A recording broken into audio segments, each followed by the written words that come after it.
e vaga por áreas isoladas em quase todos os países alpinos. Os machos têm território fixo, que chega a 400 quilômetros quadrados. Seus territórios cruzam com os das fêmeas, mas o acasalamento só ocorre durante a temporada de procriação. Suas patas grandes e garras afiadas permitem que ele escale árvores. Além de ser um lugar ideal para relaxar, é uma torre perfeita para procurar presas. Como ele precisa comer ao menos 2 quilos de carne por dia, ele está atento para encontrar uma refeição. Suas orelhas peludas captam os movimentos mais discretos. Seus olhos são muito aguçados, capazes de identificar os menores animais a 75 metros.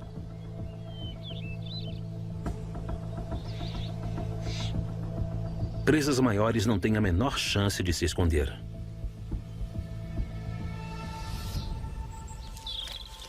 Especialmente com filhotes para cuidar.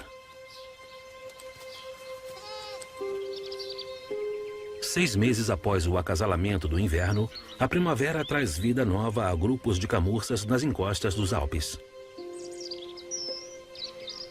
Fêmeas e filhotes vivem em grupos de até 30 indivíduos.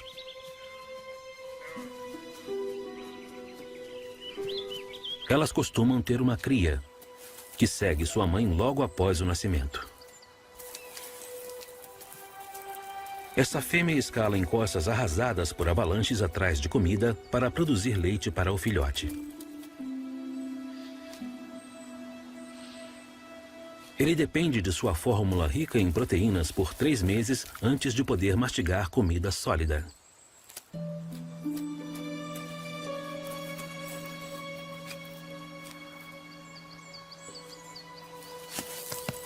Ele é obrigado a acompanhar a mãe, mas ainda está aprendendo e tem dificuldades com o terreno acidentado. Dando a um caçador especialista em emboscadas a oportunidade perfeita.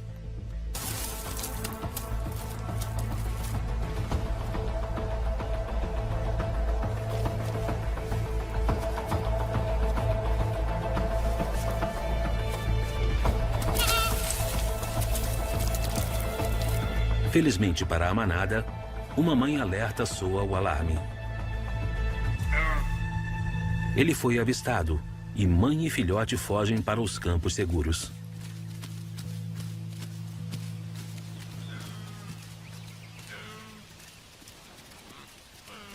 Para o lince, conseguir uma refeição nos Alpes pode levar mais de 3 dias. O predador aceita a derrota, conserva a energia e continua atento para a próxima oportunidade.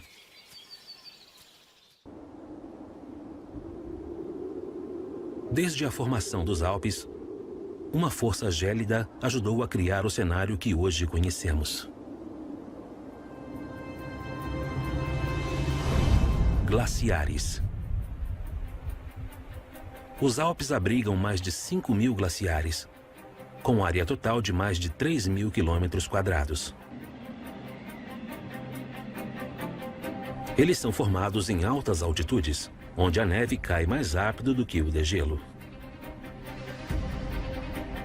Com o tempo, a compressão gradual da neve forma gelo, que pode ter quase 1 quilômetro de espessura. Aos olhos nus, essa estrutura gigante parece firme e estável, mas é exatamente o contrário. Mesmo em altitudes gélidas, seu peso exerce pressão suficiente para o degelo, formando uma camada de água corrente sob o glaciar. Com isso, o gelo desliza montanha abaixo a velocidades impressionantes, 1 metro por dia.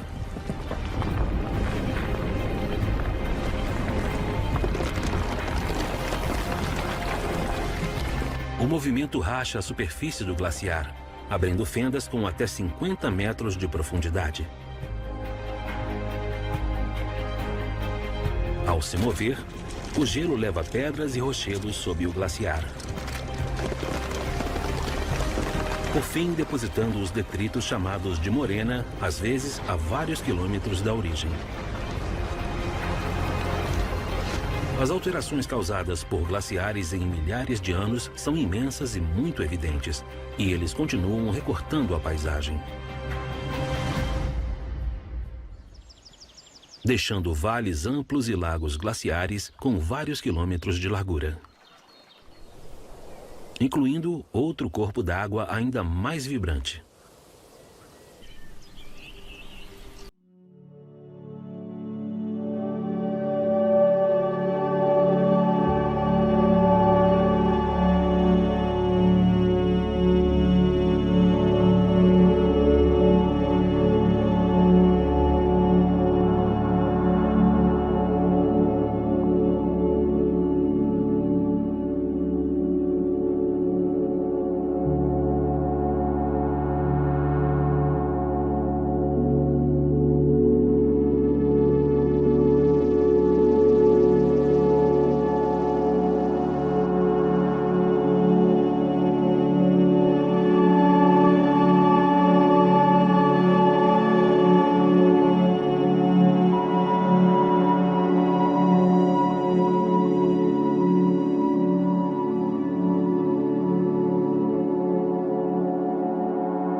A queda estrondosa divide as partículas de água, encobrindo as quedas com uma névoa fina.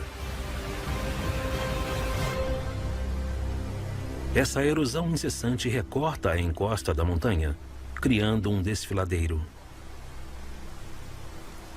E, como consequência, as cataratas retornam em direção à sua fonte glaciar diariamente.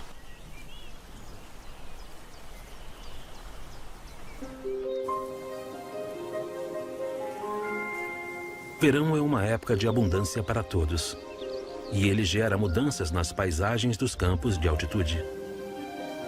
Os Alpes abrigam por volta de 4.500 espécies de plantas. Quase 8% delas não são encontradas em nenhum outro lugar.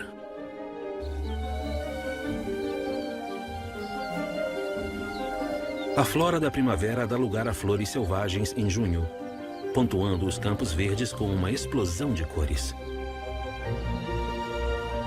Em alguns pontos, até 80 espécies se espremem numa área equivalente a meia quadra de tênis, que atraem milhares de insetos.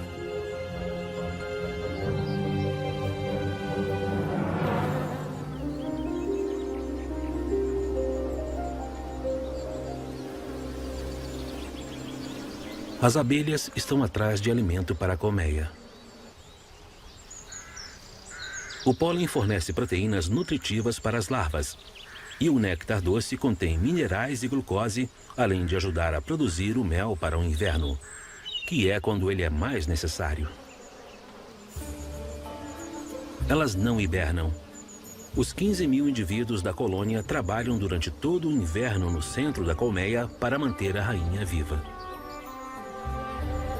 Ao formarem um escudo em sua volta e vibrando constantemente, elas a mantêm aquecida.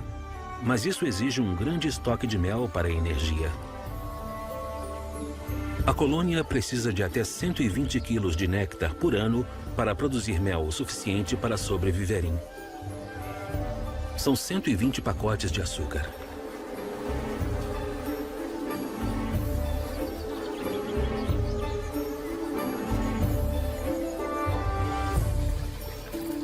As fontes de água que correm pelos campos são indispensáveis no calor do verão. A abelha armazena água no estômago antes de voar para casa.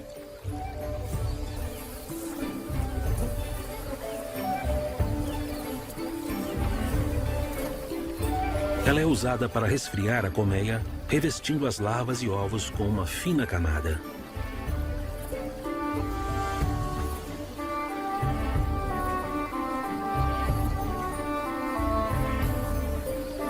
Como qualquer exército bem treinado, elas coordenam os movimentos.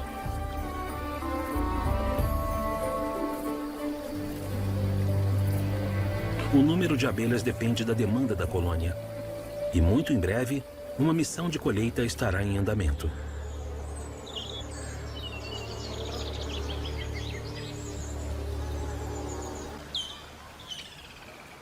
Mas elas têm concorrentes neste espetáculo floral. As marmotas também estão ocupadas desde que saíram das tocas. 80% de sua dieta consiste de flores e plantas.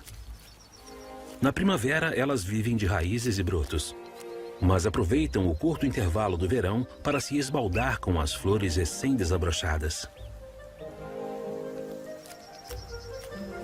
Elas comem plantas ricas em gordura para engordar o suficiente para o inverno. Sua sobrevivência depende disso. As mais sábias vão para a toca com 4,5 kg e ainda vão perder mais de 30% de seu peso durante o inverno.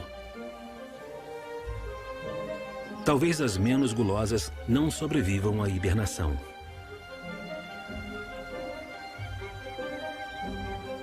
Mas o outono está chegando e o clima está mudando. A preparação da toca é uma corrida contra o tempo. A grama é o colchão perfeito. Como um cortador de grama natural, ela limpa o campo, coletando o máximo possível com a boca.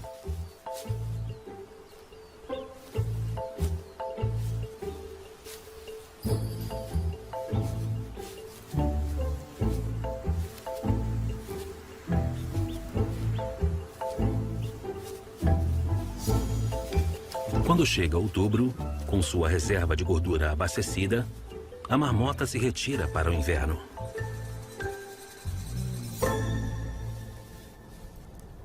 Mais um ano se passou.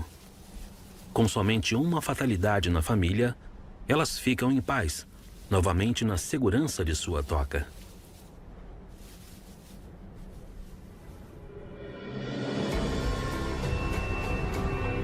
Os Alpes são uma das maiores áreas naturais intocadas da Europa Central.